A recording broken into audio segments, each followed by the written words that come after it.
మన తెలుగు రాష్ట్రాల్లో ఎప్పుడు కూడా ఏదన్నా ఒక ఫంక్షనో లేకపోతే ఆస్పిషియస్గా ఏదన్నా జరిగింది అంటే గిఫ్ట్గా మనం 116 ఇస్తాం.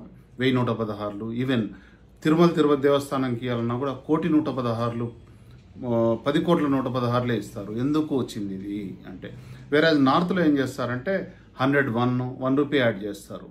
అంటే మన తెలుగు వాళ్ళు జనరల్గా 116 ఇస్తారు. ఎందుకు అంటే దీని వెనక పెద్ద ఫారిన్ ఎక్స్చేంజ్ స్టోరీయే ఉందన్నమాట. అంటే 1947 అరౌండ్ ఆ ఇయర్లో 1950s ఇక్కడ ఈ తెలంగాణ ఏరియా నిజాం పాలన కింద ఉండేదన్నమాట. అలాగే మీరు రెస్ట్ ఆఫ్ ద ఇండియాలో మన బ్రిటిష్ సర్కార్ ఉండేదన్నమాట. ఒక 7 నిజాం రూపీస్ వచ్చేలోపు 6 ఇండియన్ రూపీస్ తోటి ఈక్వల్ అనమాట.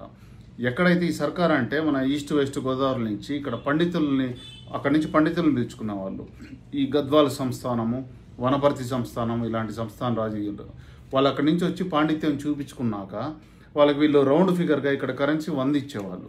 వీళ్ళు అక్కడికి వెళ్ళి ఫారిన్ ఎక్స్చేంజ్లో ప్రోరేటాలు లెక్కేసుకొని చూసుకుంటే 84 చేంజ్ అట్లా సంథింగ్ అరౌండ్ వచ్చేదన్నమాట.